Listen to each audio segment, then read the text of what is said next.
I went over it on the show on Monday, the LeBron James soap opera of sorts. And again, I get it from where LeBron's coming from, right? Like LeBron's thing is you got to put the screws to these cats every year to get it done. But I think, again, the new CBA doesn't really make it possible to make moves in the way that he is talking about and be sustainable on it. Now, of course, if you only got 1 or 2 years left, you like, fuck a future, dog. Like, y'all need to go ahead and make this happen. There are all the things that come with it. But I just want to ask you about this one thing, okay?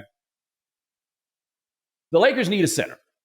We have known that they needed a center since the middle of last season when they made the trade for Mark Williams, and then they said he failed his physical, but Mark Williams just got traded to somebody else who apparently thinks he gonna be all right.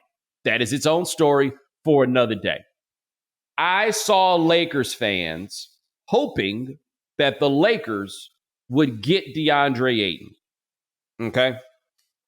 I was a Deandre Ayton defender for a while, or a defender of him in the sense that I think that when you make a draft pick, your hope is to get a good player, and you can't get so caught up in whether or not somebody else got a better player. And I thought that Phoenix got a good player when they had them. And I would note that Phoenix made it to the NBA Finals before Dallas did, right?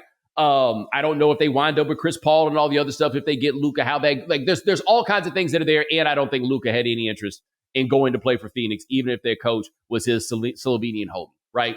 All of that stuff.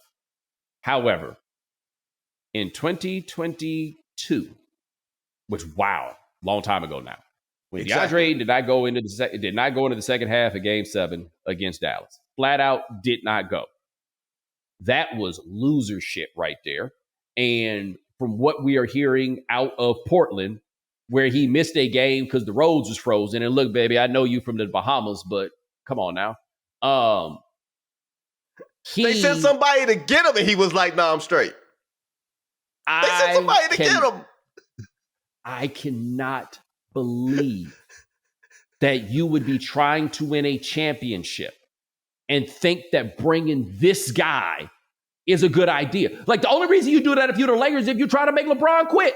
Can you imagine, like, what?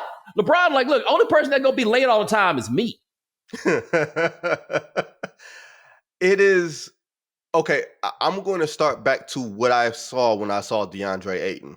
I saw a big man with decent feet, a good touch, and a decent enough rebounder. You know what I saw? I saw Patrick Ewing, right? I remember like seeing, Patrick Ewing, drop step, fade away. I saw the skill set. I didn't see like the meanness. I saw like a nice dude to talk to in a way. Like, he's a good dude to talk to. But I didn't see the mean. I didn't see the nasty. And I'm like, man, I hope he gets it somewhere along the line, somewhere along the way. And then it doesn't happen. And then when Portland drafts someone to take his job a year after they get him, he becomes like the kid's biggest mentor and cheerleader. Yo, you sending somebody you trying to take my spot, Flash? I'm not going to encourage you to take my spot. I'm going at your neck. They just bought him out.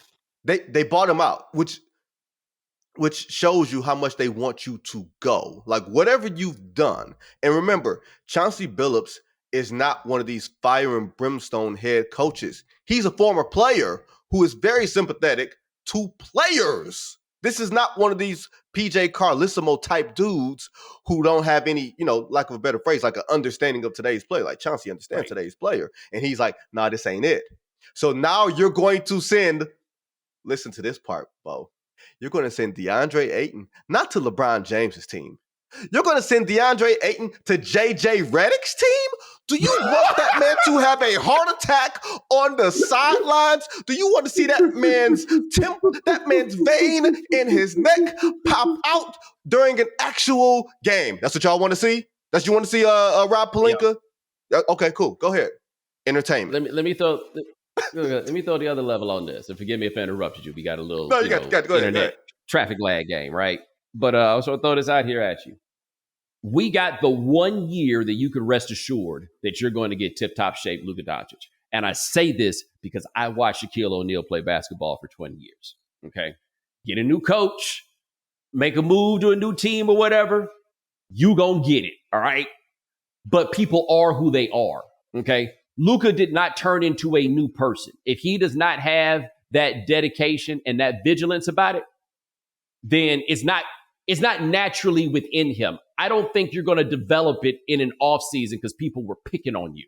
That's not it, right?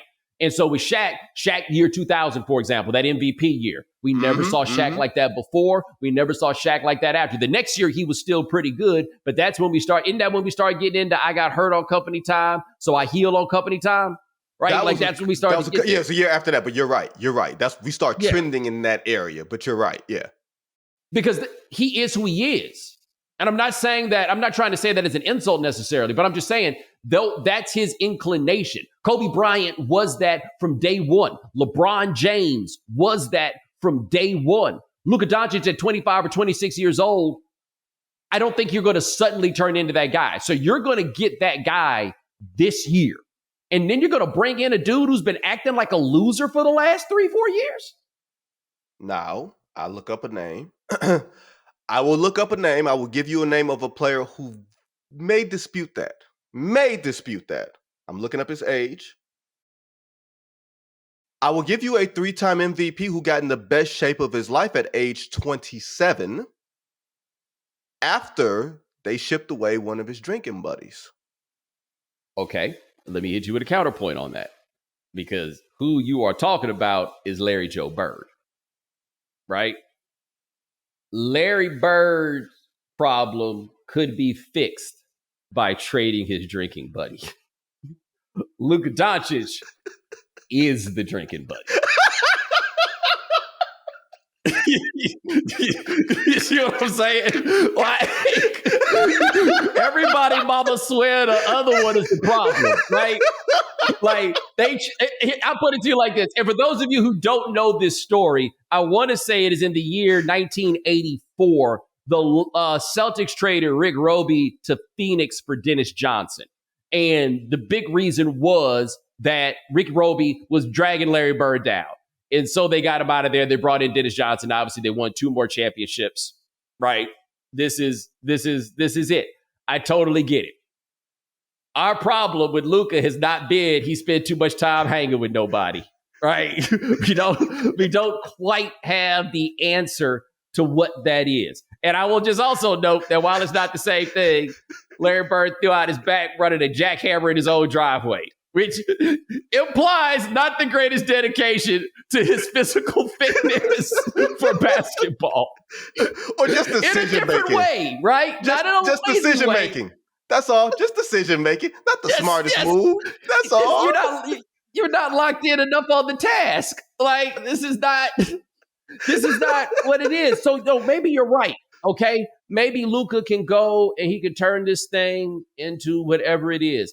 I'm just saying the only one we can be sure of is this one. This is the chance. This is the opportunity. What we get with LeBron, I have no idea what is going to happen. But they do need a center. I would take old Al Horford before I took Deandre Ayton. Whew. I mean, look, the question becomes, do you try to fill all of your needs now? Or do you keep a little powder dry, see what happens in the regular season, and then see if you can get, see if you can get a Walker Kessler out of Utah. But that means you got to deal with Danny Ainge. Nah, let's just move on from there because Danny Ainge is going to try to... You're not going to win that trade. Nope. Rob you for all that you got, right? I'm a proponent of don't just go and chase bad money just because you need to fill a position. I am a proponent of you not coming into training camp with nobody there because, especially on LeBron James's team, if you have nobody there, what happens? LeBron James says, all right, y'all, I'll do it. You can't have LeBron doing that no more. He's not the stage of his career that you can do that.